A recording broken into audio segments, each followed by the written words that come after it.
Hello. Today I want to talk to you about living in the Bronx.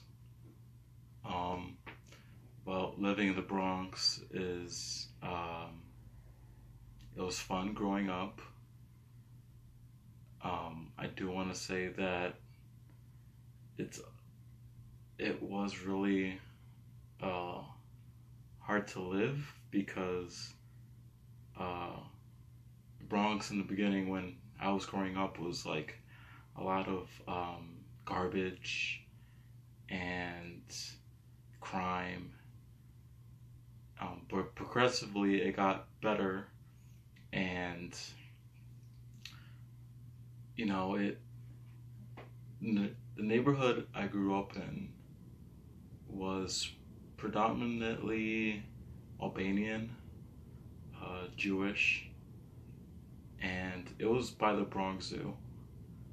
I do remember graffiti, as you know, I grew up, when I was 8 years old, and it was an interesting time.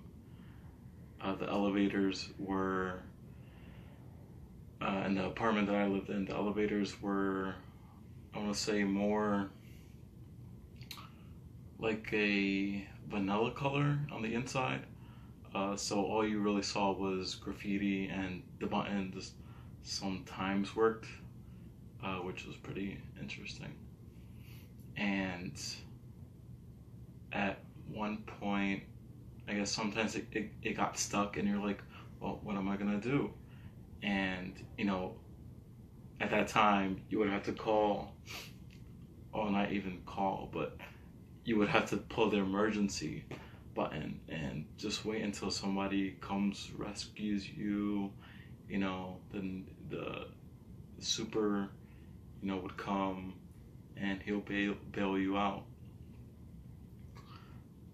So that was like one of the first memories I thought about growing up, and um, the areas I lived in an okay area. Parts of the Bronx were, you know, known the Bronx is known for, being a dumpster, but I loved it. Not that it was a dumpster, but it was great for,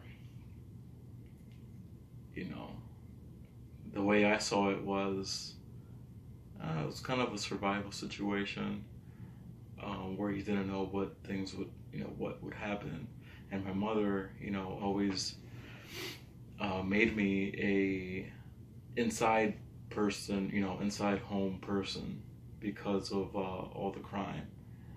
And so she scared the crap out of me, telling me, you know, that, walking the streets at night, um, you're a chance of getting stabbed or something. Which, being at a little age, you thought, oh, well, this is my mom saying it, it has to be true. And it's, I've heard stories, for example, like in high school, my friend, um, waiting at the bus stop after school, and someone pulling out a gun to rob him. But, good. Thank God that apparently the guy was too shaken, so he ended up dropping the gun and running away. But I can see how that would be terrifying, especially because I usually hung out with them, waiting for the bus. So, it's, you hear these stories and it's hard to believe, but uh, for the most part, they're true. The Bronx really cleaned up, though. Um, as the years, kept going and going, they paved the streets. Uh, they cleaned up the streets. There weren't as much garbage. Although I have to say, alternative street parking sucks when I go visit my mom. Having to wake up like at 6 in the morning, 7 in the morning to go move your car, just so the street sweepers. These are, I guess, kind of trucks that come by to sweep the side of the streets, and you have to move the car in order to sweep the street. So you would have double parking on one side, and then the street sweeper would come in. And yeah, height. I would have to say, because I'm next to the Bronx Zoo, I've maybe only gone there 3 times, maximum 5 times. I don't know. It's interesting to see that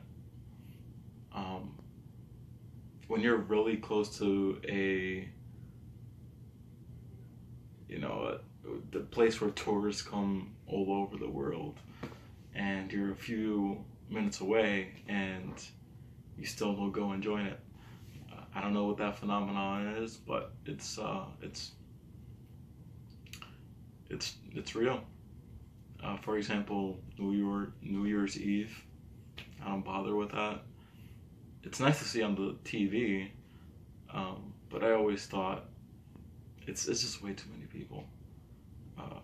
When I can be home, relaxing, having a drink or something. And that's just part of living in the Bronx. And I'll talk to you more. Peace out.